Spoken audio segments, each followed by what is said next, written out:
네, 안녕하십니까. 김종혁 강사입니다. 오늘은 최근 매스컴에 나온 각 국의 미국과 중국에 대한 선호도 표를 가지고 한번 말씀을 드려보고자 합니다. 자, 중국을 제일 싫어하는 국가는 어디일까요? 중국을 제일 싫어하는 국가는 바로 일본입니다. 일본의 미국에 대한 선호도는 71%, 중국에 대한 선호도는 10%입니다.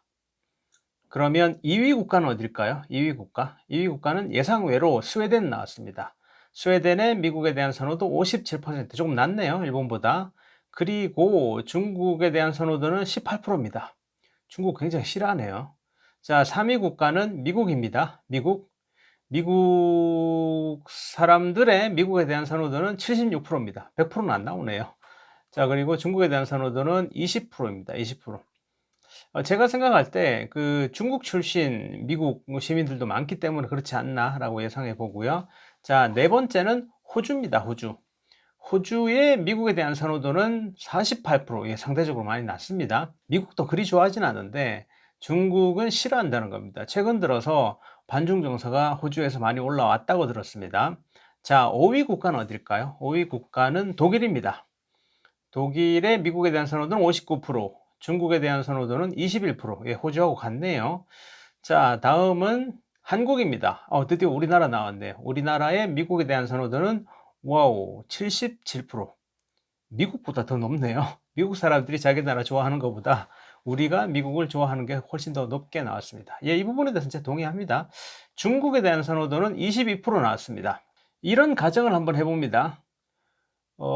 미국이 아무리 마음이 안 들더라도 세계 경찰 역할을 하는 걸 중국이 맡는다고 생각해 보면 그건 가당치 않은 일이라고 생각이 드네요. 자, 다음은 어딜까요? 다음은 캐나다입니다. 캐나다가 미국에 대한 선호도는 61%입니다. 61%. 중국에 대한 선호도는 23%. 자, 다음은 네덜란드. 미국에 대한 선호도 57%, 중국에 대한 선호도 24%. 영국, 미국 좋아하는 곳 64%, 중국은 27%. 대만? 대만이 의외네요. 대만이 미국에 대한 선호도 61%. 예, 우리보다 그리 높지 않네요. 그리고 중국에 대한 선호도는 27%, 꽤 높은데요. 이 이유를 제가 생각해 볼 때 대만의 이제 국민당 그리고 외성인들은 대륙 출신이 많기 때문에 아무래도 그들은 중국 대륙을 돌아갈 땅이라고 생각하기 때문에 그렇지 않나라는 생각도 많이 해봅니다. 지금 집권하고 있는 민진당은 중국의 공산당과 완전 대립 관계인데, 뭐랄까요? 국민당과 공산당은 같이 그 싸우고 전쟁을 했던 관계인데도 불구하고 적의 적은 적이라고 느끼나요? 같은 생각을 가지고 있는 게 하나의 중국이라는 생각을 가지고 있기 때문에 오히려 이 부분은 중국에 대한 선호도로 나타나지 않았나라고도 예상을 해봅니다. 벨기에, 미국에 대한 선호도 56%, 중국 28%, 프랑스, 미국 65%, 중국 29%, 뉴질랜드, 미국 42%, 미국 그리 좋아하지 않네요. 뉴질랜드, 중국 30%, 이탈리아, 미국 74%. 와우, 미국 굉장히 좋아합니다. 미국 사람들이 미국 좋아하는 것만큼 미국 좋아하네요. 이탈리아 사람들. 그리고 중국 38%. 그래도 꽤 좋아하는 편입니다. 그죠? 스페인, 미국 62%, 중국 39%, 그리스, 미국 63%, 중국 52%. 와우, 중국 좋아하네요. 자, 다음 싱가폴, 미국 51%, 중국 64% 나왔습니다.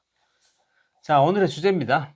싱가폴은 왜 중국을 이렇게나 좋아할까? 지금 전 세계적으로 반중 정서가 올라오는데 중국을 왜 좋아할까?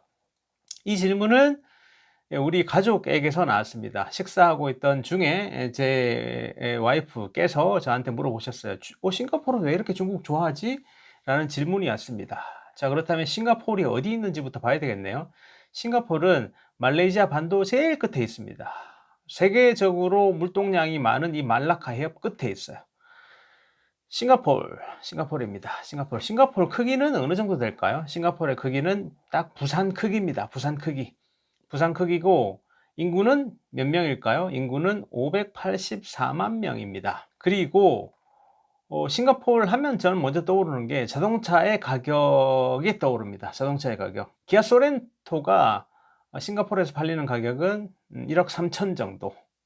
현대 소나타가 싱가포르에서 팔리는 가격은 한 1억 정도 됩니다. 그 이유는 굉장히 그 자동차를 소유할 수 있는 허가가 굉장히 비싸요. 라이선스 자체가. 만약에 다 이제 자동차를 소유할 수 있다면은 자동차가 너무 많겠죠. 그리고 교통 체증 문제도 심하기 때문에 정부에서 이렇게 규제를 합니다. 제가 해외에 나가 보면 싱가포르에 대한 이슈가 나올 때마다 여러 외국 분들, 지인들하고 이야기를 해보면 결론이 나와요. 싱가포르는 어떤 국가다?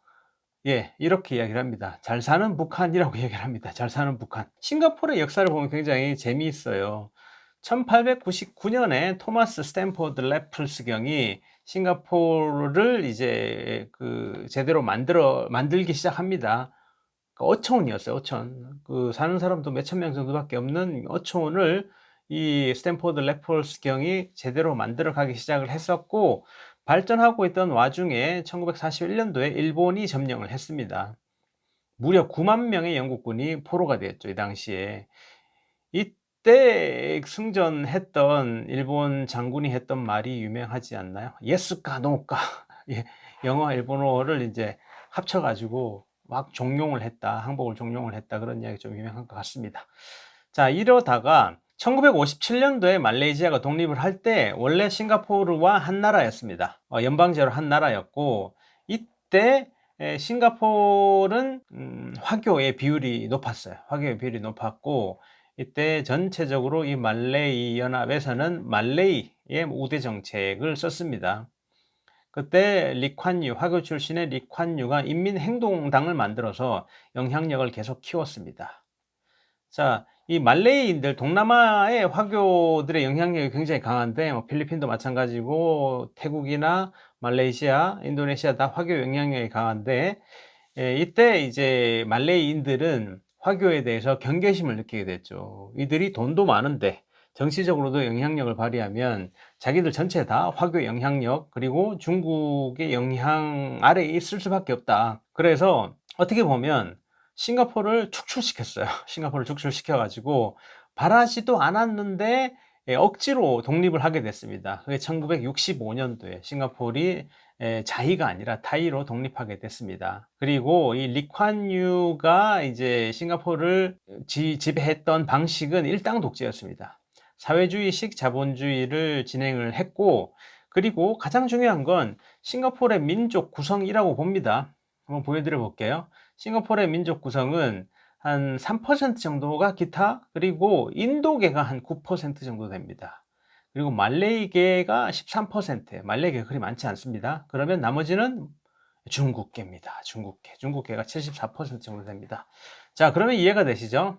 싱가포르의 중국 선호도가 왜 이렇게 높은지가 이해가 되실 겁니다. 싱가포르는 제가 볼 땐 화교들에 의해서 사회주의식 자본주의가 운영되고 있는 잘 사는 북한, 이렇게 말을 드릴 수 있겠네요. 자, 오늘은 중국의 선호도, 중국에 대한 선호도를 가지고 말씀을 드려봤는데, 왜 싱가포르이 중국을 이렇게 좋아하나에 대한 답을 한번 드려봤습니다. 자, 좋은 한 주 시작하시고요. 오늘은 여기까지 하겠습니다. 김종혁 강사였습니다. 감사합니다.